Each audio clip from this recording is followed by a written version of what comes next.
अस्सलातु वस्सलामु अलैका या रसूल अल्लाह, अस्सलातु वस्सलामु अलैका या हबीब अल्लाह, व अला आलिका व अस्हाबिका या नूर अल्लाह।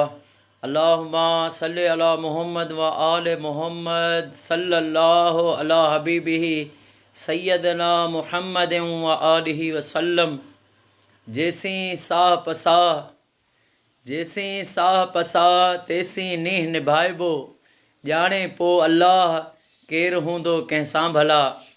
इंशाअल्लाह ताला हर साल वांगुरु हिन साल भी सन 2022 में 13 रजब जशन मौलूद काबा आमद मौलाए कायनात मौला अली अलैहिस्सलातु वस्सलाम जी ख़ुशी में मल्हायो वेंदो, जंहिंमें 2 करोड़ दुरूद पाक नबियुनि जे सरदार यतीमनि जे यार हज़रत मुहम्मद मुस्तफ़ा सल्लल्लाहु अलैहि वसल्लम जी बारगाह में पेश कयो वेंदो, जंहिंजो सवाब हज़रत आदम अलैहिस्सलाम को वठी इमाम ज़माना मौला महदी अलैहिस्सलातु वस्सलाम ताईं कुल मोमिनीन वल मोमिनात खे पेश कयो वेंदो।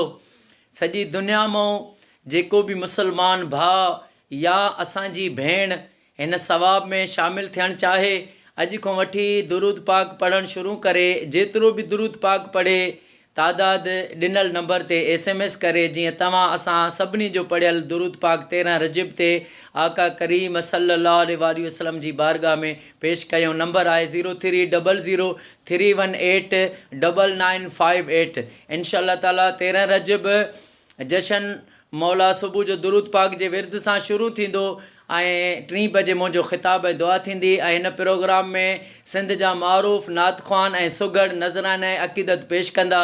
एड्रेस वॾेरो मीर मोहम्मद नूनारी नज़द RTC police training centre Khairpur.